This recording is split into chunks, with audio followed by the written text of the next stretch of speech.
Hello and welcome back. I can smell it. So I've got a really cool thing going on here. Now, if you live in the tropics, this will not be new to you. But if you don't live in the tropics, however, then of course it might be slightly surprising. Monstera deliciosa, the delicious monster, which has often been, since time immemorial, it has been a houseplant that people have used to decorate their homes or their gardens or their conservatories and such.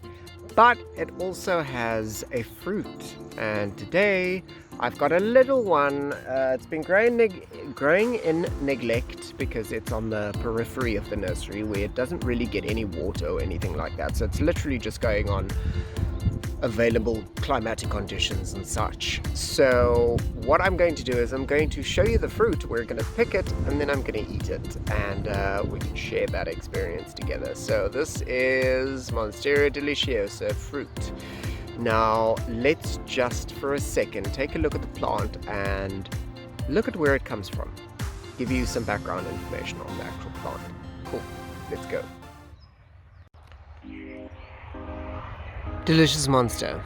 So this is basically a delicious monster, Monstera deliciosa.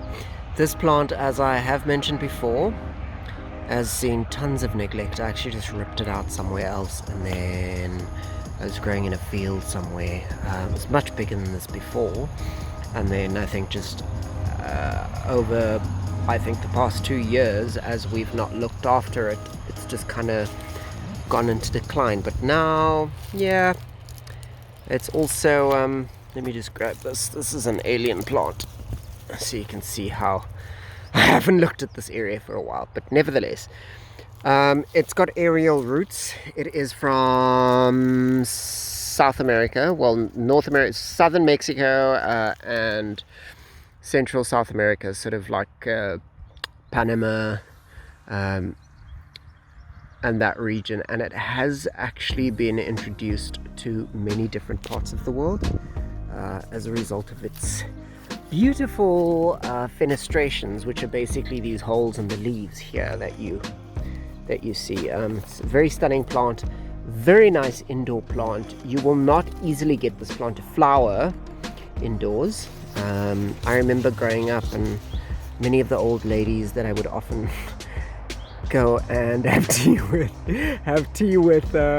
being like a 5-year-old kid, I'd bombard all these old grannies, and I always remember seeing this plant in their homes, creeping up the walls, or in my hometown it grows much better, much bigger. It's really formidable thing. Climbs up trees.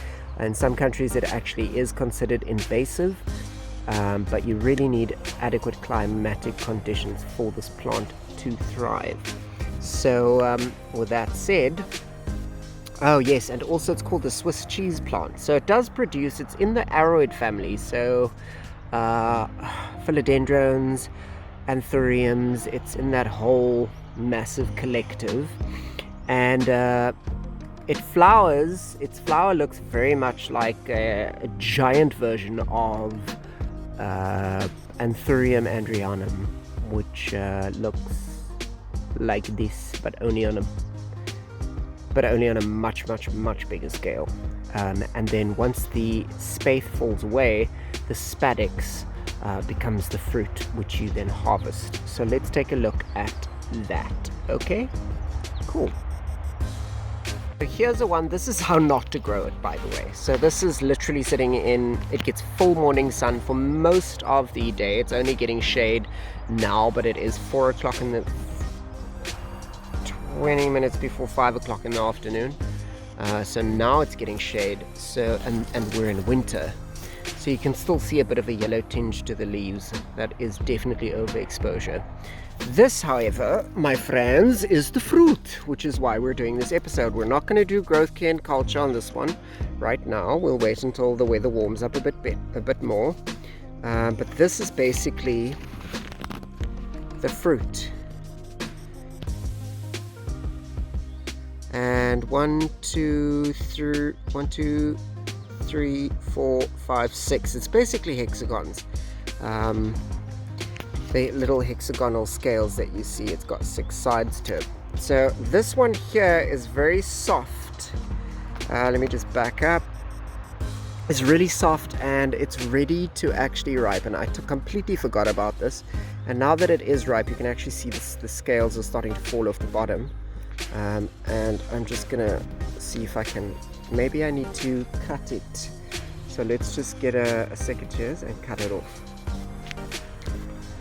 Okay, so for some reason I have this really weird song in my head today.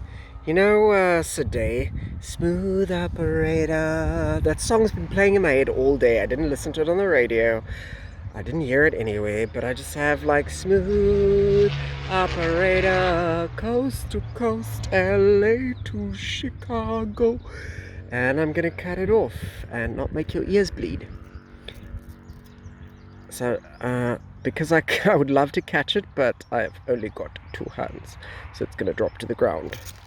Okay, there we go. That's okay. Okay, so now this, oh, it smells, guys, it smells fantastic. If you've ever seen this fruit, this is very small. It actually gets much bigger than this. Probably in, I'd say in excess of 30 centimeters I've seen them, and they get quite thick. So that's quite big. So yeah.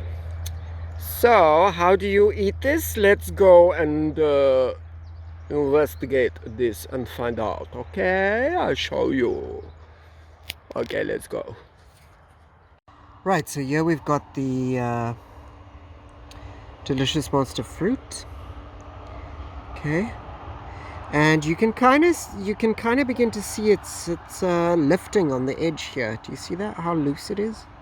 So if I just touch them very gently, it begins to fall off. Okay. Now, what you have to remember that's very dangerous about this particular plant is, or very unpleasant and can be very dangerous, is the fact that it contains oxalate crystals. So I've heard it called calcium oxalate crystals, but I've also heard it called potassium oxalate crystals. And trust me, as a teenager, when I started trying to turn my parents' backyard into a tropical rainforest, I had heard about this plant and the fact that you could eat this. This lady that lived sort of in the next street away from us, she actually gave me some, and she would often pick it and keep it in the fridge. And once it was ripe, she would store it in the fridge, and then she had some for me. She gave me a plant. I must have been like, I don't know, 12 or something.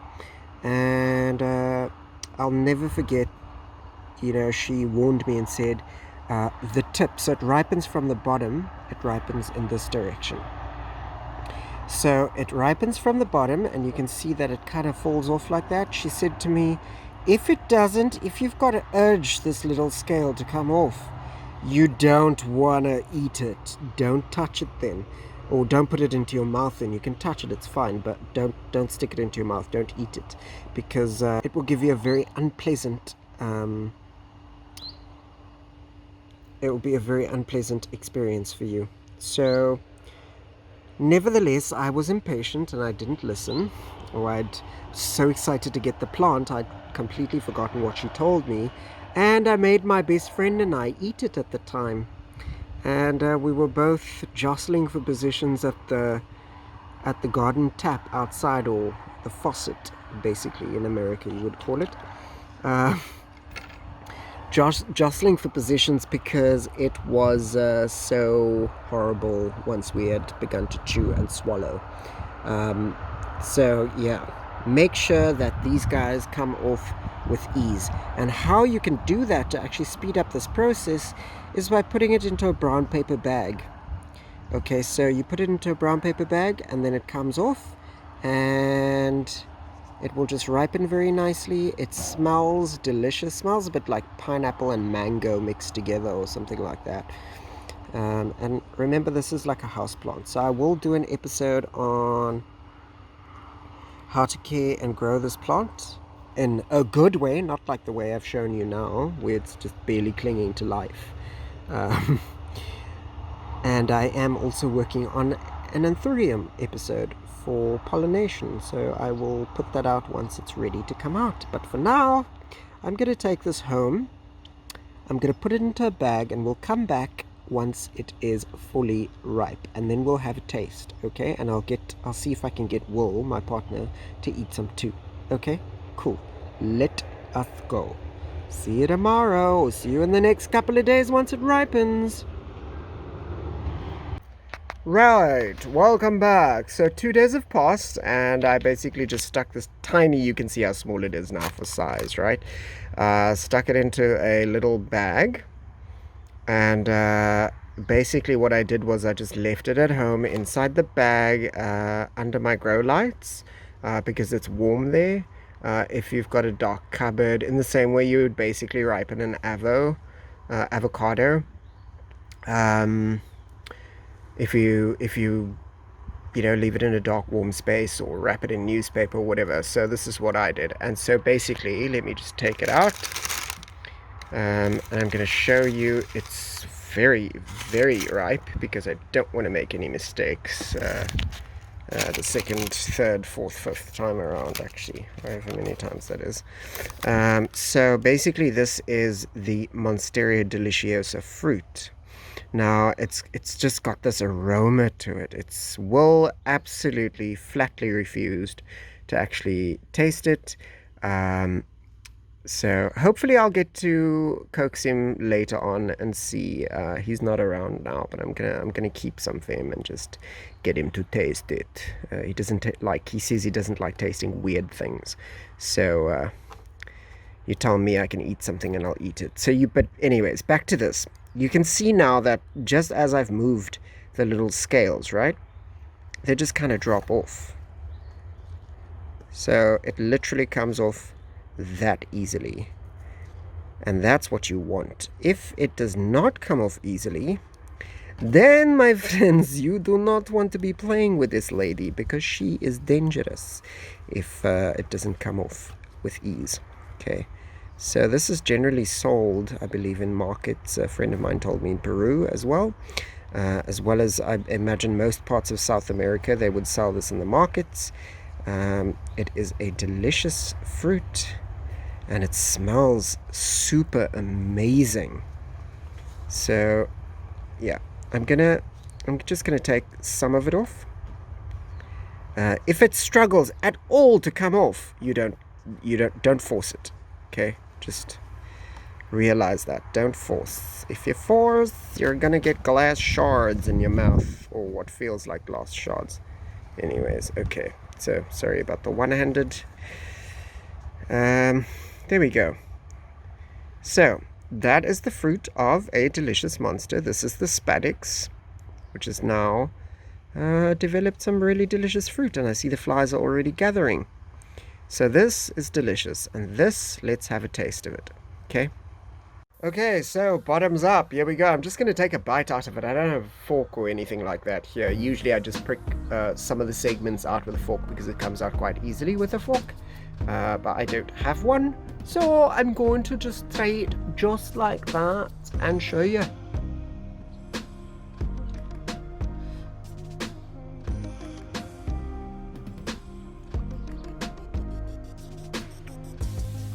Oh my goodness, that is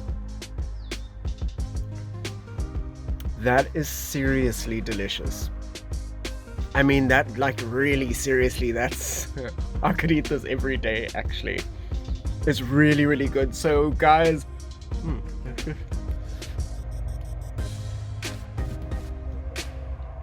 so you can actually see those little irritating hairs. They stay behind in this case because it's that ripe. If those things come off too, you can use some lemon water just to wash it out and take it out, because they will irritate you too, but they come off very easily. The fruit actually does. It comes out so beautifully. And it's so deliciosa! And considering I don't like pineapple, okay, it's not really pineapple-y, is it? It's not really pineapple at all. It's got pineapple. It's got a pineapple flavor in it, but it's not really pineapple. Strongly pineapple flavored.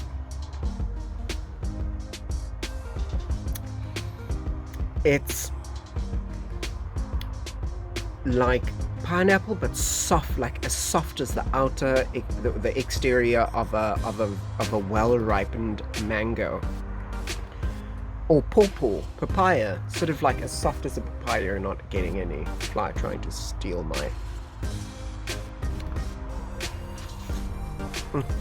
my hard-ripened fruit.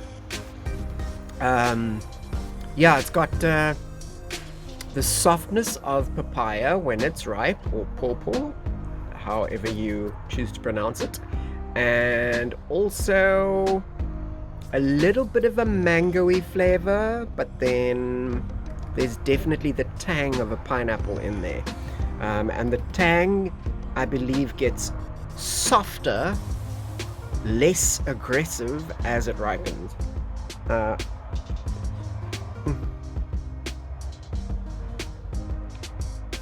It's like it melts in your mouth. It's that good.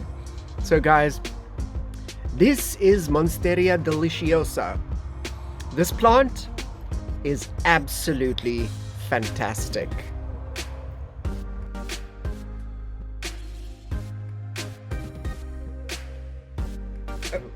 Great. So remember I said to you guys that I'm gonna get Will to taste it. Well, okay. So right. So the reason why I actually wanted you guys to get him to like to see him taste it is because he's sort of like not the kind of person to eat anything anything that looks like that.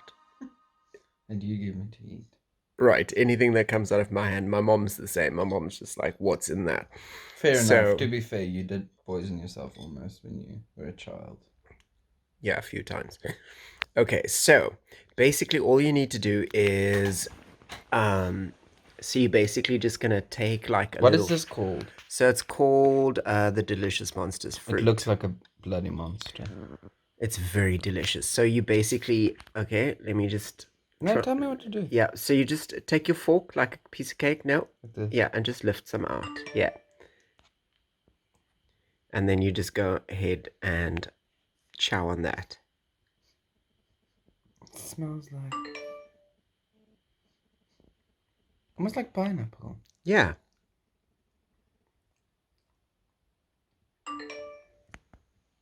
And? I'm not wild for the texture, but it's not horrible. Yay! So it's like if they put that into a smoothie or something. Yeah, then I'll eat it. Right. Sorry, my computer is detecting a virus, as you can hear. So you're not like totally averse to eating it? No. Okay, that's cool. Okay. But I will take it in a smoothie though, if you know the textures. What does it smell like to you? Like pineapple. And what is the texture like to you? What does it remind you of a different type of food? Like oysters, but it doesn't... Like sweet oysters or something. Yeah, it's like my brain doesn't want to make the connection. Okay. But it's like jelly-ish. Okay. And it looks a bit like corn when you take it off, so that's like deceiving. Oyster, monster back. Corn, and pineapple who had a love child. It is delicious. I'll have it in a smoothie. Not like this, presented like this though. Yeah. Okay, that's... What is these little hairs? Those hairs are what will irritate your throat if you eat them when it's not ripe. Good to know. Yeah. I skipped through them. Here's a monster. Cool. Thanks. Okay. Yay, I'm gonna go eat the rest. I'm glad you don't like it that much because I can finish it.